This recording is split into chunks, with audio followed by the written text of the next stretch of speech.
we have to change for the long-term survival of rugby league, and it's really hard to argue with him when he comes at it from that point of view. Yeah, absolutely. But the game's putting in those policies. There's been huge steps forward in that regard in terms of what we're seeing with the HIA situation, the way they're taking care of players, the medical bunker that's on the sideline that's looking and scanning every tackle and every moment in the game to remove players that might be slightly concussed or have had some sort of head knock. So we've taken huge steps forward in that. We've seen the way the Roosters have handled the Boyd Cordner situation, and the way they've rested him just out of pure precaution, the way they managed Luke Keary through that period. So there's been some huge step forwards in that regard.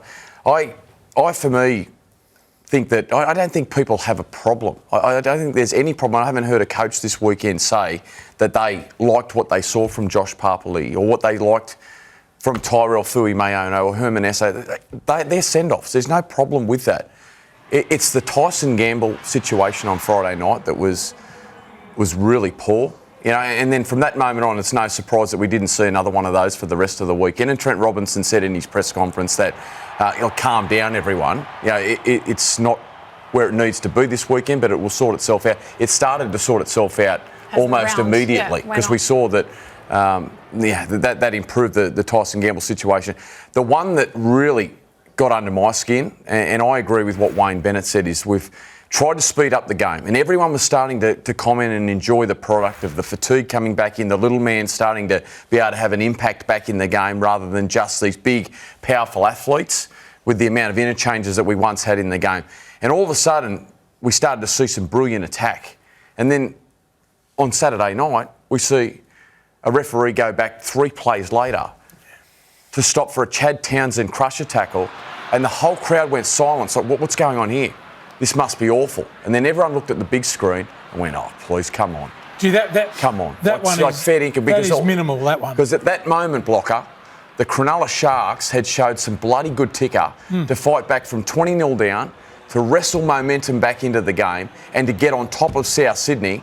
And from that moment, a bloody ordinary penalty gave both sides an opportunity to get lungs back in the tank, air back in the tank, and they go down. Cody Walker scores the next set of 6. Jai Arrow scores, and Cronulla are finished. We just completely disregarded all the effort that Cronulla went to wrestle back the momentum of the game for an innocuous garbage rub over the head on Cody Walker that had no impact on him. Yet someone, not the referee who we wanted to implore a couple of years ago to have a feel for the game again, we've got someone in his ear now refereeing the game. We've got someone in his ear refereeing the game. So what are the referees doing? What's their job? You said at the start that they looked nervous this weekend, that they looked with no clarity. I saw it a lot of times. Why wouldn't you when you've got people in your ear telling you what to do? And go, oh, geez, will I or won't I? But that's what... No one's got a problem with what Papali'i did. Yep. He got sent off, and I love Josh, but he deserved to be sent off with where the game's going in terms of getting rid of the concussion and the head knocks. But the minor, innocuous little incidents... This is what we've got to take out of the weekend. What's reckless, what's unnecessary, and what's a bloody accident. That's the difference, because accidents are going to happen. I feel for the players, though. Like, I really do. Like, how can they change in 24 hours? They can't, mate. They can't. These things take years to change. They're spending hours of time practicing. To go back to the referees issue, the argument of consistency again. There was an incident in the Dragons game where Kafusi's taken Norman and he's made contact with the head, but he wasn't sent to the sin bin. No, I don't want to see him go to the sin bin. Like, I'm torn, but it's like, do we want consistency or not? And there's one example straight away where last month, last year, it's a penalty, and that'll suffice. I want to ask you a question about defence. Now, Mick always defended in the middle, not a big man, right?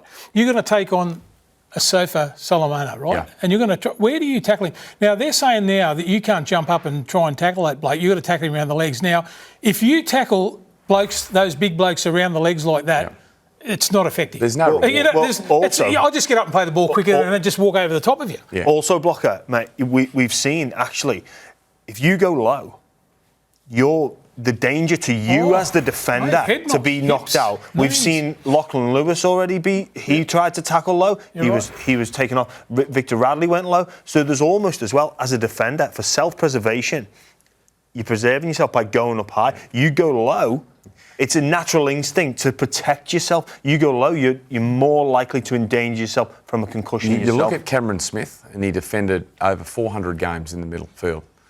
He tackled over the ball more than anyone in Over the the game. ball, 100%. And waited for someone to come and help him, which is why you should do it when you're that size.